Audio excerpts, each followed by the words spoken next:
Hey folks, how you doing? Fatso Radio is brought to you by Volpe Martial Arts. This episode is brought to you by Volpe Martial Arts, and every episode is brought to you by Volpe Martial Arts. Fatso Radio episode 80. Again, Volpe Martial Arts is KW's newest, hottest Kung Fu and Hapkido martial arts school. My brother, Sifu Adam, brings you years of experience, Kung Fu and Hapkido fused together in an awesome martial art. Teaches you self-defense, teaches you discipline, flexibility, fitness, all sorts of things. My brother, again, Sifu Adam, brings it to you. I love them. Check that out. This episode, folks, I talk about what's going on for August. I talk about what's my gimmick for this month, or what's my challenge for this month. I talk about my cancer update. I talk about change, and I really get into it. So also don't forget to check out our sponsor, Up Earth, upearth.ca for more details. When you check them out, they are Canadian sourced, Canadian delivered meat, fish, and poultry right to your door from Alberta and Ontario. And when you call them and when you check them out, when you go to the website, don't forget to use the code word Fatso Meat to save you $10 off a small box or $20 off a large box. That's Fatso Meat, FATSOMEAT, to save you $20 off a big box or $10 off a small box. Folks, thanks so much for listening. Send me your emails, send me your comments. I appreciate all the likes and everything. fatsoradio@gmail.com. I love you all. Lily, take it away. Fatso Radio, the really great podcast show. Fatso Radio, the really great podcast show. So get your butt and get in your chair. Don't eat your nails and don't pull your hair. We'll talk about chicken or talk about steak. We'll talk about fat, for goodness sake. Fatso, the really great podcast show. Fatso, our very first podcast show.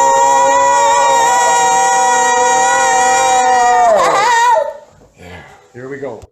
Fatso Radio episode number 80, folks. Thank you for listening. Thank you for watching. If you're watching tonight on YouTube, you're going to notice I'm probably a little bit of an off color, but that's okay. Every color is welcome, right? Let's get into it, folks. So August 14th, almost halfway through the month. What have I been doing? I always have a challenge. And again, let's get right back to the introduction here. My name is Carlo, folks. Fatso Radio, dedicated for a podcast dedicated to showing you and everybody else and telling everybody else who wants to listen that fat is not the enemy. Fat, dietary fat, animal fat is not the enemy. It's not the problem. In most cases, it's probably not the problems. It's probably not your problems. It's probably not the reason why you are overweight or the reason you have health problems, unless you also did crazy things with fat and sugar. So that's the thing that we always want to drill down to, right? Fat is not the problem, right? However, if you're having a high fat diet and a high carbohydrate diet, that is not advisable. So anytime I ever suggest people having a high fat diet, I always do that hopefully in the context, and hopefully you remember that is within the context of a low carbohydrate diet. A high fat diet, again, and a high carbohydrate diet together is a disaster. And essentially that is what the Western diet is, right? The standard American diet, or the SAD diet, a lot of people like to call it, because it is quite sad. It has a lot of refined carbohydrates, has a lot of refined and fats, whether it's vegetable fats or animal fats, and together it's just a bad combination. So what are we doing in August? Again, if you've been listening to my podcast and watching my podcast, or if you know about me, you probably know that I like to do a different gimmick every month, or I like to do a different challenge every month, something to keep me challenged and keep me on my toes, keep me adapting, and really keeping it fun for me, right? So a couple years ago I started, and this has really been going on for a couple years, but a couple years ago I think it was 4 years ago now, I just got a reminder on Facebook. Praise the Facebook gods. But I got a reminder on Facebook that showed me, again, that 4 years ago I did this challenge, the 22 for 22 push-ups. Now, if any of you haven't heard of the 22 for 22 push-ups, let me explain it to you. It's very, very, very, very important. And it's the action itself of 22 push-ups is not important, right? What it signifies and what it is to represent is very important. So for every 22 minutes, a serviceman or woman in the I believe that statistic is in the United States, commits suicide. Every 22 minutes. So something very small I did, and many, many other people did. We're doing 22 push-ups for 22 days, just to signify, to show, to honor the servicemen and servicewomen who have taken their own lives. That's a tragedy, folks. These people, and I didn't really plan on talking about this, but I'm glad I'm getting into it. But these people, and I don't mean that in a derogatory word, these people, our people, us, you, me, friends, family, cousins, sisters, brothers, mothers, and dads, grandparents, right? Uncles and aunts who have served in the military, served, whether it's wartime or peacetime. That is such a valuable thing that people do, and we were so gracious. you know, for people to do that. So the fact that these people, and I hate saying these people, but the fact that our people, our family members, our friends come back with pain, with all kinds of injuries, and a lot of times it's mental injuries, it's emotional injuries, emotional trauma, and to commit suicide, folks, I don't know what it's like.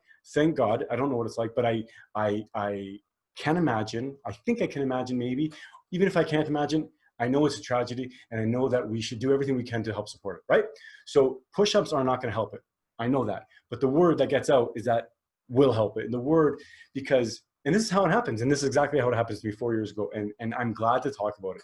I was doing push-ups. I put it on Facebook, and people ask, why are you doing these push-ups? Great. I'm doing push-ups because every 22 minutes, somebody commits suicide. A military service member commits suicide in the United States. That is a terrifying statistic. And I will always tell them that. And I'm always going to remind people of why and how sad that is. The same people that are giving their lives, giving their freedom, giving their sacrificing their time, their energy, their body, their mental, their soul, everything for us, right? These people need help when they get back. Of course they need help. Everybody needs help. So these people, you know, our servicemen and women are no different. So that's a terrible number. We want to lower that number, of course, to nothing. Nobody should be committing suicide, of course. And if people do need help, and if they feel like they're not getting help, let's help them. So again, I usually have a challenge. It started 4 years ago for that. And then I was doing that. And a couple of years ago, actually last July, over a year ago now, I was reminded of it. I think it was a Facebook memory again that reminded me that, you know, it came up in my memory. So I wanted to do it again. And I wanted to see what it was like. So I started in July, I started doing 20 push-ups. I started doing 30 push-ups the next month, 40 push-ups the next month, 50 push-ups the next month, 60, 70, 80, 90. I went up to 100. May, I got to 100. And then for June, I decided to, what did I do for June? I don't know what I did for June. Anyway, I did something for June. Oh, back to basics. That's what I did for June. So up to May, I got 100. I was doing these 100 push-ups. And you know what? For many reasons. For one of the reasons I went back to basics because I wanted to get back to really just a basic push-up, right? Being very, very strict with it, getting the most range of motion and getting the best functionality, the best workout, the best, just the best workout out of it. So June, back to basics. July, my little gimmick, my little thing was diving board push-ups, right? So fortunate to have a house with a pool. I did diving board push-ups, diving board workouts every day. And then I jumped in the pool. There's my thing. You can see it on Instagram. You can see it on Facebook. August. What was my challenge for August? Carlo, what did you do for August? I know you're just waiting to hear. So for August, my challenge is getting on the bike. You know, when I was 300 pounds, when I was 280 pounds, when I was 240 pounds, 50, 60, 70, all the way up through high school, one of the nicknames I had, I won't say one of the nicknames, but really the nickname I had was Buddha. Some people called me Carlo, some people called me Car, some people called me Volpe, whatever you want to call me, voluptuous. I got called that quite a bit, actually.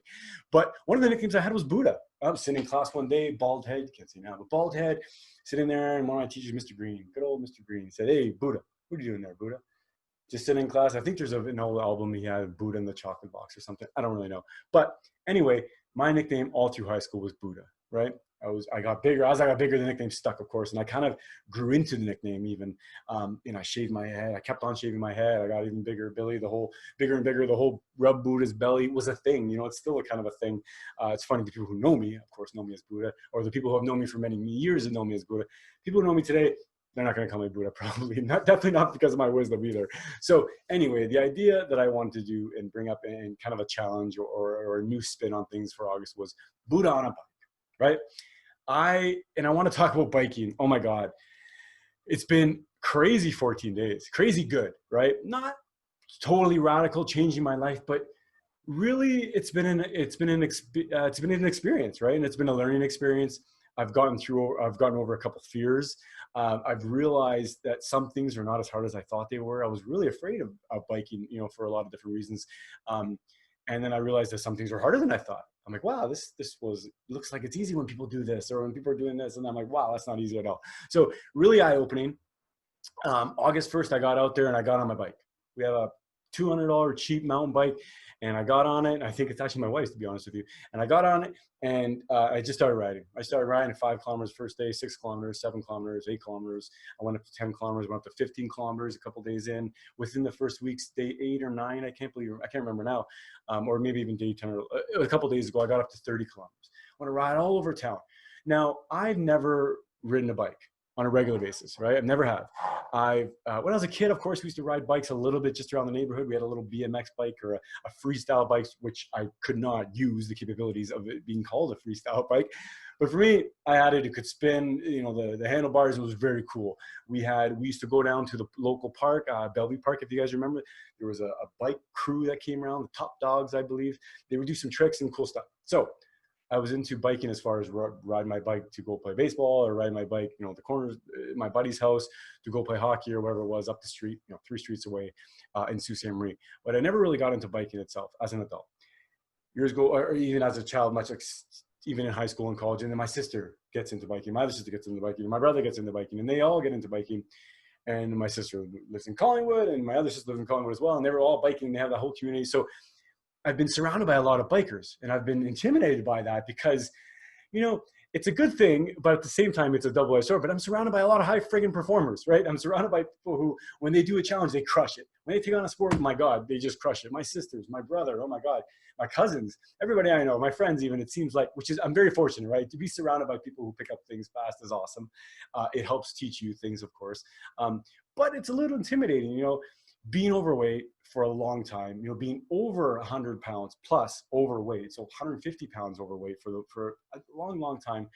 Biking was something not the same as running. That's another discussion altogether. But biking in a similar way, somewhat similar way to running, was always been intimidating for me. It's always, I got to drag my ass around. I got to drag my 300-pound ass around on a bike, up a hill, down a hill. I'm going to fall. I'm going to break. I'm going to just die or whatever, right? So I've always been intimidated by it. But at the same time, I've always been impressed by it, right? And really drawn to it on kind of an intellectual level. I like to watch it. I like to hear stories with my sister's riding, my brother riding. But I was always afraid of it, right? And the other side of it that it kind of drew me to is that I do like speed. I do like I drive a motorcycle, right? I ride a sport bike. I don't ride it, not lately, but I have a sport bike still. And so the idea of speed is exciting to me, and I like that. So today was exciting. Okay, today let's talk about that. So let's first talk about August. So I've been going on a bike every single day, progressing, right? A little bit more every single day, on the road for the most part, going through a couple trails in the city, in the KW area. Beautiful area to ride. It's been amazing. I've been riding every single day. One of the things about me that I don't know if you know, but you should know. I like to do things. I like to have a finish. I like to get a result, right? And I like to track my progress. And when I do that, I feel great because I'm a creature of habit and I like routine. And I feel like I'm building something, right? Every day together builds a structure that I'm building. And at the end of the week, it's a week worth of fitness. That's my structure. Whatever analogy I want to use, that's kind of how I look at it.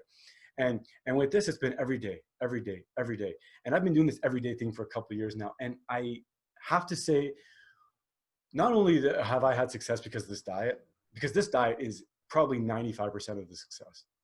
A low carbohydrate, low sugar, as little crap as you can diet, right? Lots of meat, lots of fat, lots of healthy food.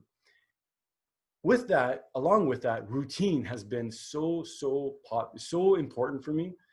Routine on a fitness level, right? Stay to kung fu classes, martial arts classes twice a week, sometimes 3 times a week.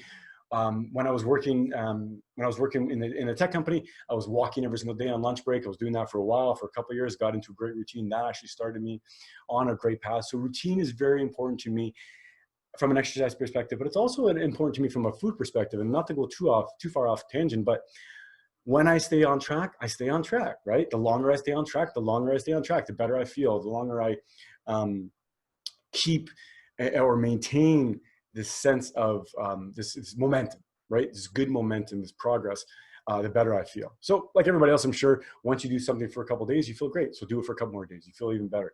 And this biking has been great. I've been, for the most part, mostly on the road. Today was a different day. So today was, I believe, day 14. Yeah, it's day 14, August 14th. So today was day 14 of boot on a bike. And today I went to the Hydro Cut.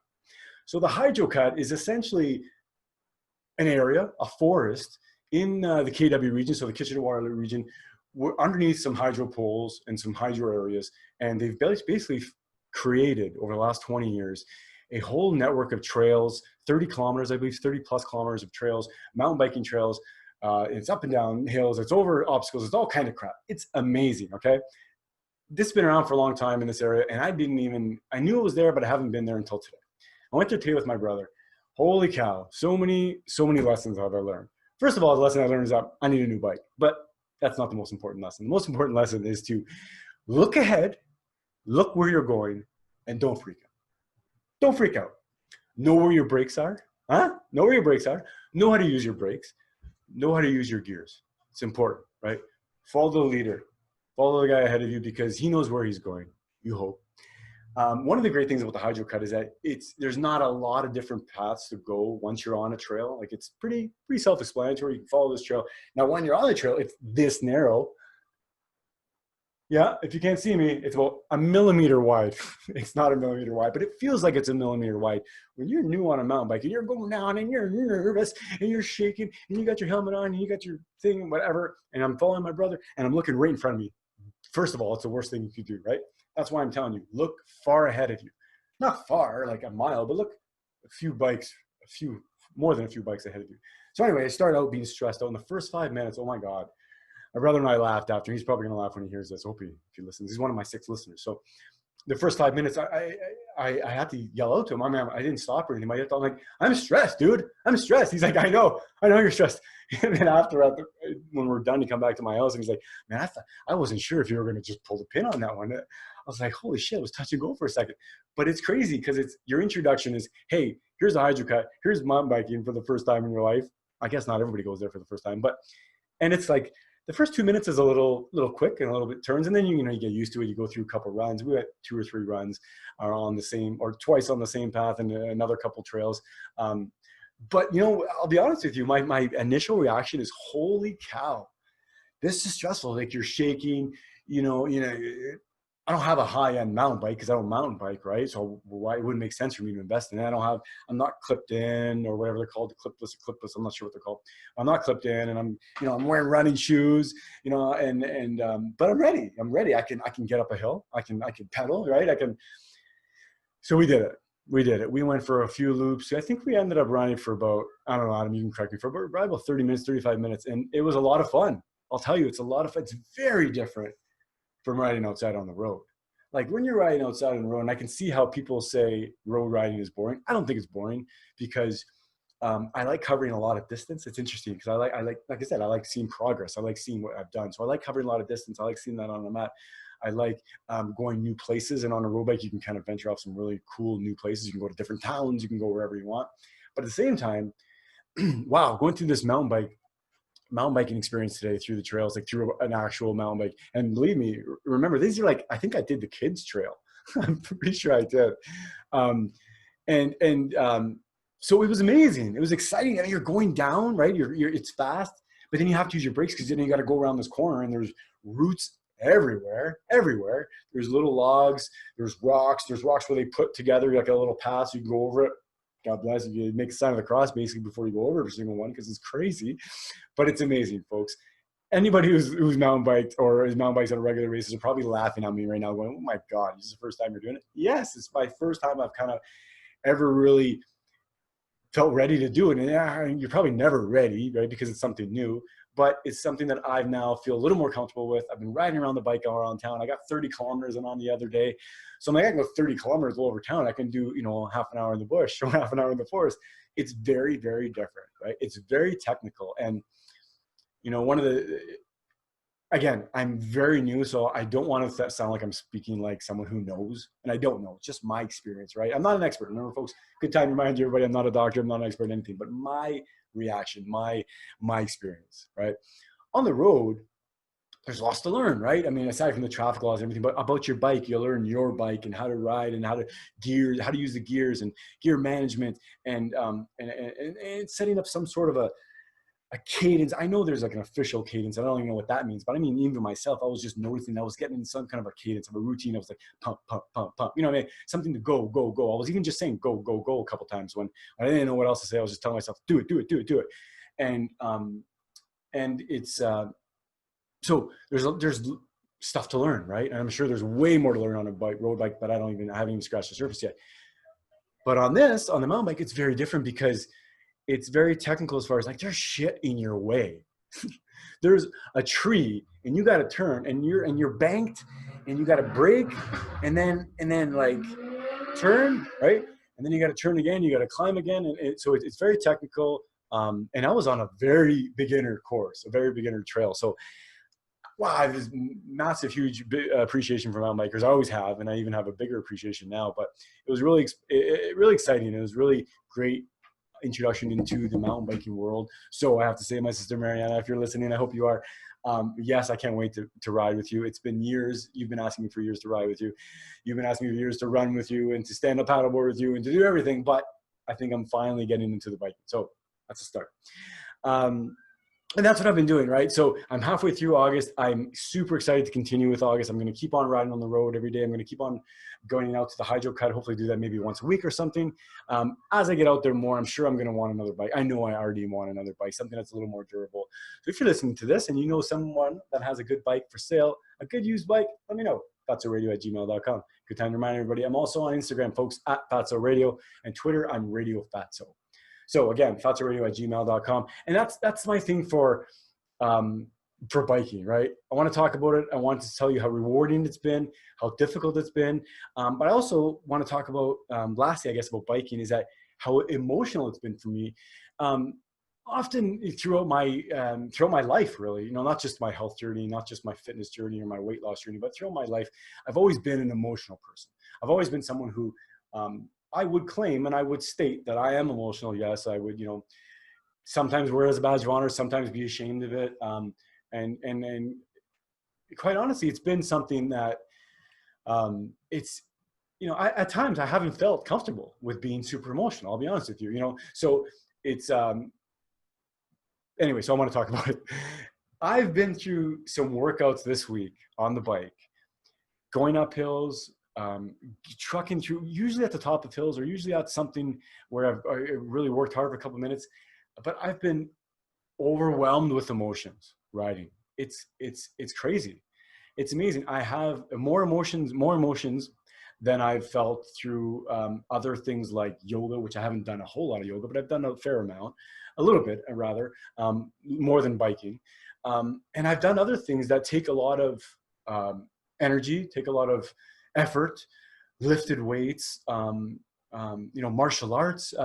But this something about this biking, I'm not sure what it is. Mariana, my sister, maybe you can tell me what it is. But I've gone to like a number of hills and been in tears, not because of the wind, not because of allergies, and I'm not sad. It's like that was at the top of the hill. Then I cried. I don't even know why. And I kind of feel a little silly to explain it, but I don't give a shit. I talk about all kinds of crazy stuff.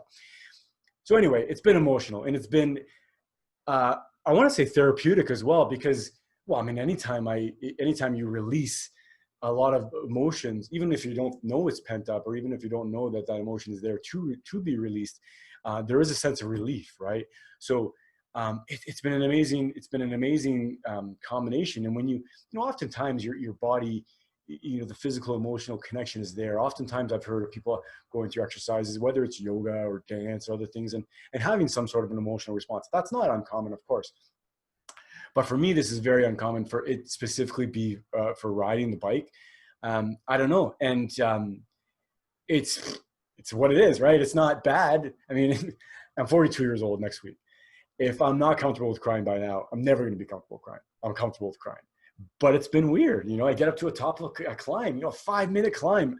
I'm up on Tresta Road. And I get up to the top of this road, and I'm just not bawling my eyes out, but I'm tearing up, and I'm going, you mother effer.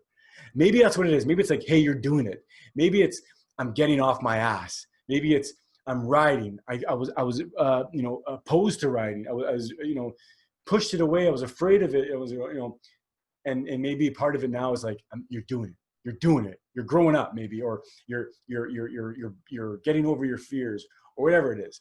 And maybe some of it is I can't wait to show my sister that I can ride. You know, it's so silly because not everybody can ride, but it seems like almost everybody can ride. And I've just been so afraid of it for years and that's probably why I'm so emotional now, is that it's coming out of me and I'm getting it. I'm getting the benefits of it. You know, it's a great exercise. It's a great workout. I'm burning calories. My legs are getting a great workout.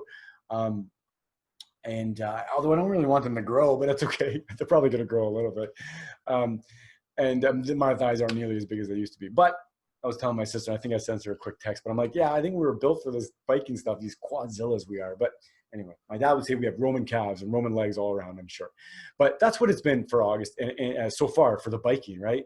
And I like it. I love it. It's been emotional. It's been rewarding physically, intellectually. It's great. You know, I can think about stuff when I'm riding. I thought about the podcast, thought about all the different things. So that's what it's been for riding. Gotcha. Now I want to talk about a little update on my cancer journey, right? If you remember, you may not remember, I have cancer. I have thyroid cancer. I had my thyroid taken out in 2013. And then 5 years later, 2018, you notice a lymph node with a spot on it, right? A biopsy was done and it turns out it's cancerous. It was 1.4 centimeters, I believe, a couple years ago when they found it. Now, I'm gonna pause right here. We don't know how long this cancer has been there. Nobody knows, right? But unfortunately, we can't actually act on it like it's been there forever. And I'm starting to realize why we can't do that. My initial thought was, hey, let's just think that it's just there forever. Let's just monitor and monitor and monitor. Okay, on one hand, I'm going to keep on monitoring it because I think it's not going to grow. I'm hoping to kill it naturally by my own practices or whatever it's going. It's not dead yet, but I'm hoping that somehow will help, right? So again, total thyroid removed, thyroidectomy 2013. We had radioactive iodine done after that. All was good. 2018, they're monitoring. They see a lymph node. My doctor checked it out, monitoring for a while. Had a biopsy, realized it was cancerous. So that's 2018, okay? I had another measurement last week. It's not 1.4 centimeters anymore. It's 1.7 centimeters, right? So it's grown 3 millimeters. 3 millimeters. Is that right? Yeah, 3 millimeters. So that's not much, right? That's not much at all. If it's grown 3 millimeters in maybe a couple of years, right? I don't know if it's grown that, but maybe it grew a little bit, maybe like, to me, and I'm not judging, I'm not, criticizing, I'm not judging, I'm not saying whether anybody's right or wrong, but for me, 3 millimeters almost seems like it's in the, margin of error. I don't know if it is or not, but for me, I'm like, okay, 3 centimeters, not much. Sorry, 3 millimeters. 3 millimeters seems very, very small. So my doctor called me and she said, your thyroid or your progression of the tumor or whatever, it's growing a little bit. My blood markers are okay, so it hasn't changed at all, which is a good sign for me, telling me that nothing is crazy. She told me there's nothing urgent to be done, which I'm happy to hear because I don't want to have surgery. The option that my surgeon told me was that because of this, they have an option for, it's called a neck dissection, which basically cut down the side of your neck, open up your side of your neck and just kind of scrape out all of your lymph nodes or a bunch of your lymph nodes there, hoping to get that and other ones. I don't like that idea because I don't like the idea of just cutting you open. I wish you could just kind of go in there and get it and take it out, but they can't do that. So because they can't do that, I'm trying to avoid surgery, right? And I'm trying to see if this is what I'm doing is working, right? There's a paleo medicine group in Hungary. There's groups all over the world that are doing keto, the carnivore diet for health, and they're seeing great success. Let me rephrase that. I don't want to be anything. I want this to work for me. And I don't even care if this works for me. I want something to work, right? I want to live a long time. One of the reasons why I feel so strong about what I'm doing, this ketogenic, this carnivorous diet, is that I feel amazing, right? And I know you could be sick. I know you could have a disease without any symptoms. I know that. Hell, we're talking about COVID every day being asymptomatic. I get that, right? So you could certainly have cancer. Most people have cancer without symptoms. I get that, right? But I still think I could do it. I still think my body can fix or heal itself. Now, there's another complication. A couple of years ago when I did a CT scan on my chest, X-ray, CT scan on my chest, they found a spot that was apparently suspect. It wasn't very clear what it was. It could have been an artifact. It could have been whatever. So they wanted to order another one. And I never got around to doing that. So it's been almost 2 years now. So now I'm going to have a CT scan of the chest. My lungs feel great. I'm not concerned about anything, but they want to make sure, right? And that's my doctor's main concern. She said to me, she's a really great doctor. She took the time to understand and to listen to my story. 3 years ago, when I told this same doctor that I was eating a high-fat, low-carbohydrate diet to help fight cancer, she basically thought I was crazy because it had no science behind it or anything. Now she's still saying, Carlo, I haven't seen anything that says a ketogenic diet or a carnivorous diet is going to kill cancer, but I have seen stuff to say it's going to support. Perfect. That's all I need to hear, because I'm going to go the next level anyway, right? Here's what I'm thinking. I get my CT scan of the chest. That turns out to be okay, which I hope, right? I'm going to go and I'm going to double down on keto diet. I'm going to double down on the carnivorous diet. And you may have heard me say this before, and I have done this before, and I've seen progress. Every time I do this, I get great results, right? So I'm going to do it again. I'm going to double down on the nutritional food I'm eating, the real good food, beef liver, right? Beef tallow, fish, grass-fed beef that I eat, pasture-raised pork that I eat. This is good food, and that's all you need. No more bullshit, right? I'm not going to have any, I'm going to try and stay away from booze. I don't drink booze anyway. But here's my thought. If you think, and I'm not saying you're judging me, I'm not saying anything, but if you think maybe, Carlo, you don't have to go totally to extreme. Maybe what you're doing is good enough. Here's my thought. Why can't I try it 100% compliant? Why can't I really be the way that I think this is going to work? Because here's my thought.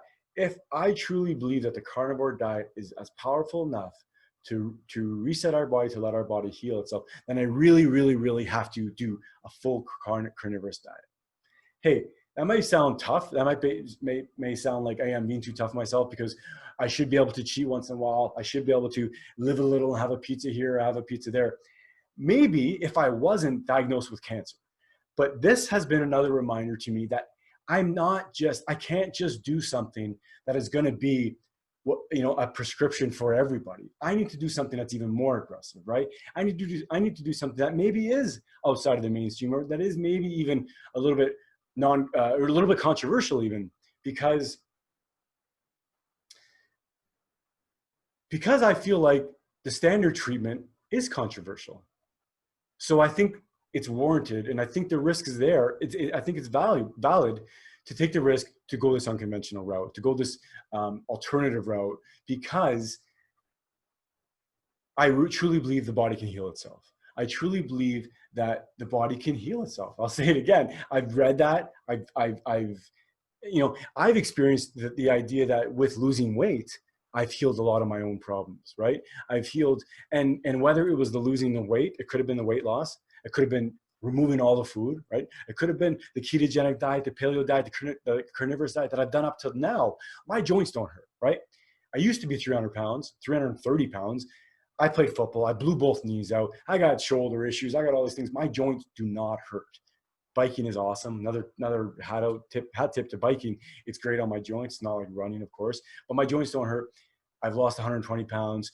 I'm in, not even argument, no doubt about it, the best shape of my life.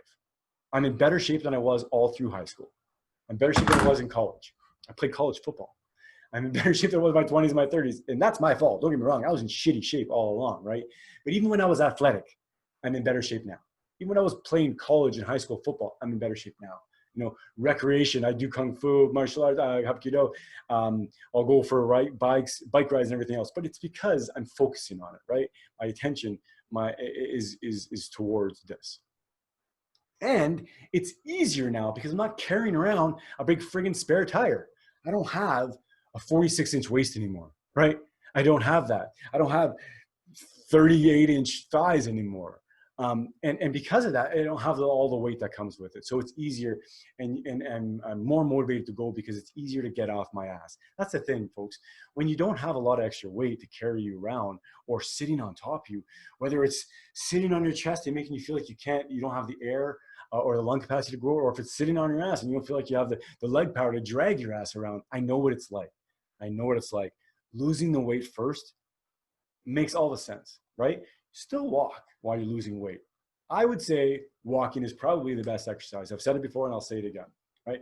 It's the best introductory, safe, complementary exercise for diet. It's the best diet. It's the best exercise to go along with the ketogenic, carnivorous, paleolithic diet.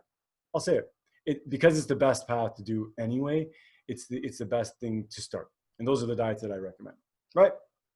Okay, so I'm going to keep it up. I'm going to go hardcore. I'm going to have another scan, another ultrasound, another year. We'll see what it's like. Hopefully, fingers crossed, folks, it's going to be smaller. If it's smaller, I'm going to do a podcast about it. I'm going to do probably 10 podcasts about it.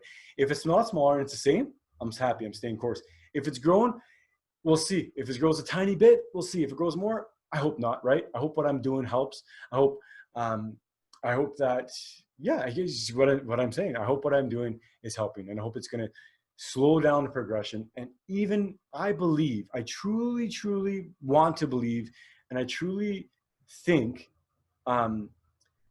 that I can turn the switch. I truly think that I can flip it.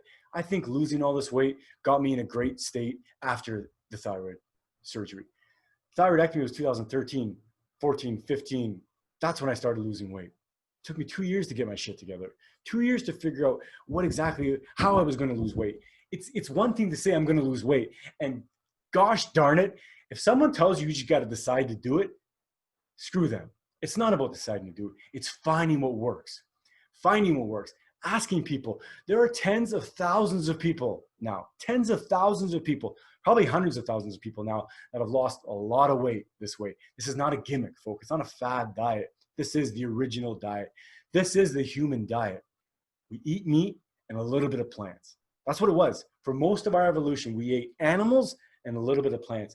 A little bit of plants, the ones we could tolerate. You see now which ones we have, which fruit and vegetables we have in the grocery store. Most of those fruits and vegetables weren't here 1,000 years ago. Most of them. Where did they go? It turns out we've made them sweeter, we've made them juicier, we've made them more palatable.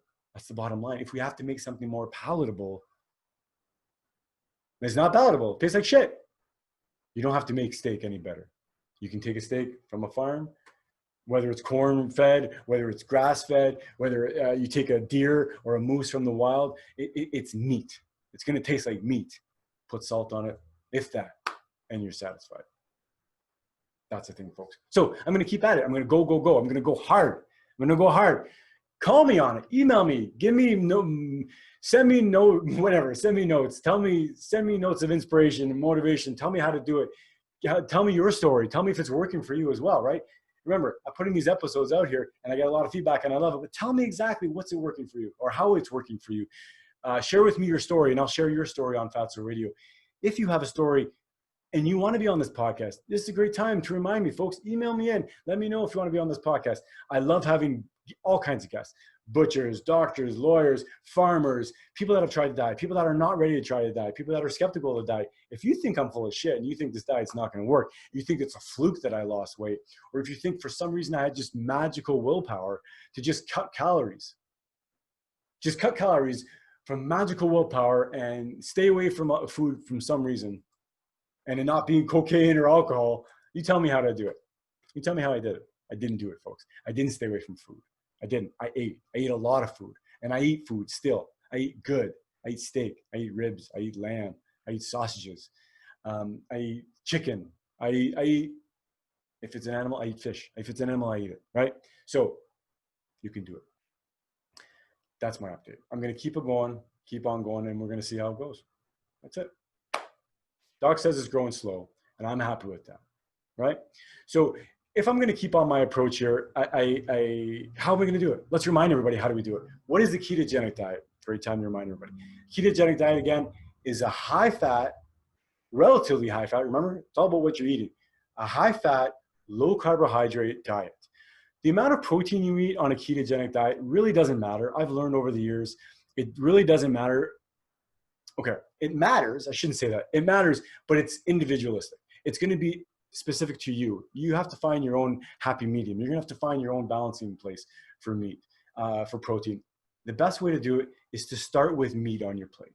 If you're doing a ketogenic diet and you have meat and lettuce or meat and greens or meat and veggies, great. If you're doing a carnivorous diet, let's just cut the bullshit, folks.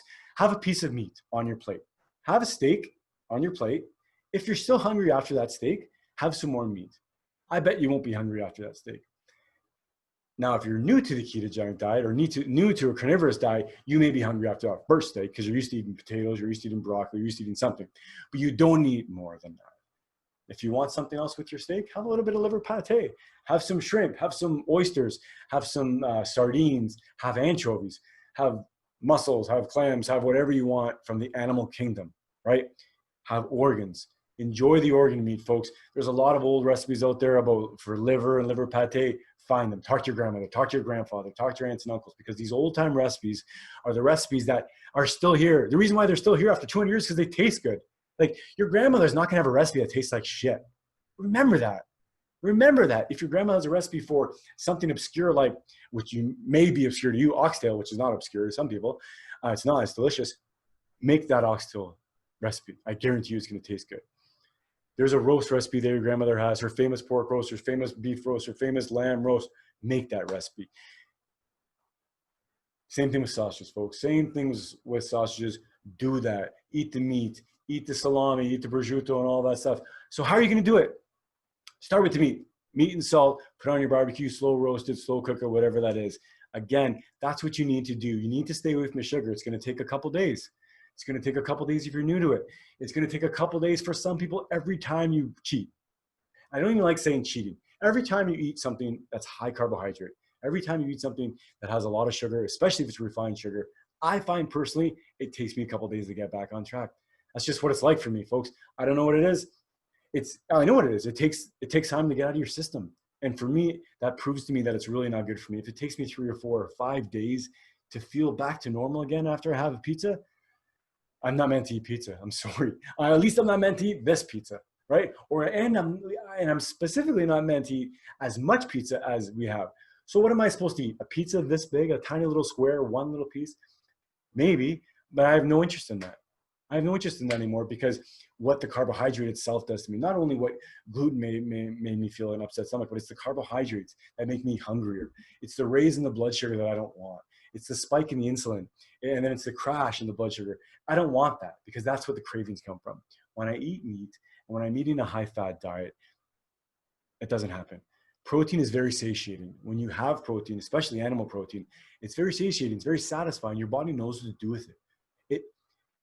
It pulls all the levers, right? When you eat protein, you eat animal protein, especially that has fat in it. It pulls the levers on your brain and through hormones, right? The hormones, ghrelin, leptin, they signal to your body that, hey, I'm full, I'm satisfied, I have this food, I'm good now. When you're eating just carbohydrates, even if it's whole grain carbohydrates, the hard, healthy bullshit stuff, it's not hard healthy. It's not. But even though that stuff, that's going to raise your blood sugar. You don't want to raise your blood sugar. You don't want to raise your blood sugar, because then you're going to raise your insulin level, right? You want sometimes your blood sugar raised. Sure. There's times when your body needs it. There's times when certain organs demand it. There's times when your brain can use a little more glucose than other times. But remember, our liver creates glucose. Our liver produces its own glucose. Just another reminder to everybody, there's no dietary requirement for carbohydrates. You don't need to eat carbohydrates at all. Your liver can make glucose. If you know that, and if you keep that in mind, then anytime someone says you need to eat carbohydrates, you know that it's incorrect. It's just incorrect. So if you don't need to eat carbohydrates, why are we eating them? We're eating them because they're everywhere. We're eating them because we were told to eat them. We were told our brain needs glucose. We're told our brain only runs on glucose. Funny enough, your brain can actually convert ketones. Amazing enough. Not only can your brain convert ketones and use ketones, your body can make its own glucose. So if there are some organs, I believe the ovaries, the testes, maybe some parts of the brain, maybe even some parts of the kidney that need glucose, red blood cells, perfect example, red blood cells need glucose. So where do your red blood cells get glucose from when there's none, or when there's not much in your food? Your liver. Simple, just simple, folks. If you didn't eat sugar for 5 days, which many, many people do, how would you have the red blood cells? How would you have it? It's your liver. So right there, anytime anybody ever tells you you need carbohydrates, you need complex carbohydrates, all this, you need fiber, all this horseshit, you don't need it. You don't need it, folks. Okay, so We can put that to bed, right? You don't need carbohydrates in your diet. So, and why? Again, let's remind everybody, because your liver can produce gluconeogenesis, right? So, I'll be back in just a second, folks. All right, folks, I'm back. Last thing I want to get into tonight is just change in general, right? The whole COVID thing has been really crazy. And my last episode, I think, or a couple episodes ago, I was talking about questioning everything. I still want people to question everything. I always encourage it. But one of the things I want to talk about is change. You know, change is difficult for a lot of people. It's just straightforward. It's difficult for a lot of people, but it's necessary and it's inevitable. Our world always changes. Our life always changes. Our situations always change. You know, you could have a spouse for 10 years and everything's kind of the same and things change, right? You may things change one day, and not for the bad necessarily or not for the good necessarily. They just change. People's ideas change. You know, people's wants change, their goals, their dreams change. You have kids, same idea. You know, kids change all the time. It keeps us on our toes. That's one of the things that, you know, people always say that are parents, it keeps us on our toes. And I want to talk about change, and I want to talk about all this stuff that we've been going through COVID. You know, it's been a good reminder to everybody. During the beginning, it was weird. You know, we were all staying home, but then we were spending a lot of time with our family, and it was like kind of we were afraid what to do. We were just waiting by the TV to see every single day, every single week what the updates were. As summer is going on, it's, you know, you see things starting to open up, but, you know, there's still a lot of fear around there. There's still a lot of concern about the masks, and I understand that all. And we're going through a lot of change. And I think we're going to go through a lot more change as well. I think this has been a good reminder for everybody. It's been a good reminder for me. Not that I needed a reminder. I feel like every day I'm reminded how important our health is and how important the health of our loved ones is. But this is another reminder of how important it is to be healthy. And one of the things I said to my doctor, as I was, you know, saying thank you to her and just basically telling her that I really appreciate her having the time to, you know, listen to my story and listen to what I'm going through. One of the things I said to her is that I feel very metabolically healthy. And that means a lot to me. And I think it meant a lot to her because it showed her that what I meant by that. I mean, I don't think people just throw out that word metabolically healthy unless they have done a little bit of reading, right, or a little bit of research. And when I'm talking about ketosis, I'm talking about, you know, metabolism, the mitochondria. You know, that's what's important to me. And she said to me, you know, she has many patients without cancer that, you know, and they can't say that, right? So it's a very good positive note that I feel metabolically healthy, that I am metabolically healthy. My digestion is great. You know, I'm active. I can do everything that I need to do. My brain works well. I can put together short sentences, good enough for a podcast. And so that's what I've learned, you know, and I've learned that it's kind of like, it's another change. It's another change. You know, I thought I was doing something good, and I am doing something good. I still believe that I'm doing something good with this diet and this train of thought and this methodology and my philosophy. But again, I need to readjust. I need to tweak it. Folks, this is going to be hard to say, but I may not be doing the best thing for me, right? I may be wrong in this. I don't think I'm dead wrong. Funny word to use. I don't think I'm dead wrong. I think I'm on the right path. I think in time, I think as I refine it, I think as time goes on, it's going to continue to be the right path for me. I think it still is the right path for me. So again, the takeaway with the change is things are changing. We always need to retweak things. And you know, it's inevitable. The whole COVID thing with, whether you want to lose weight, whether you're trying to regain your health again, whether you're trying to increase your fitness or get some milestones and get the body you used to have or get the fitness level you used to have or look good naked or whatever it is, it takes a lot of change and it takes time, right?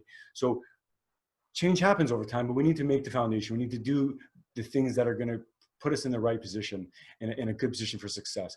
Like I said earlier, routines are key. Do something every day. Do something, whether it's every day or every second day, do it. Make it a routine, make it something regular, make it something that you can build on and make it something that you look back on, have a bit of an obligation towards, right? That's one of the great things about routine for me is that I get a little bit of that, hey buddy, you went yesterday, you better not miss it. That's healthy. Sure, it's healthy.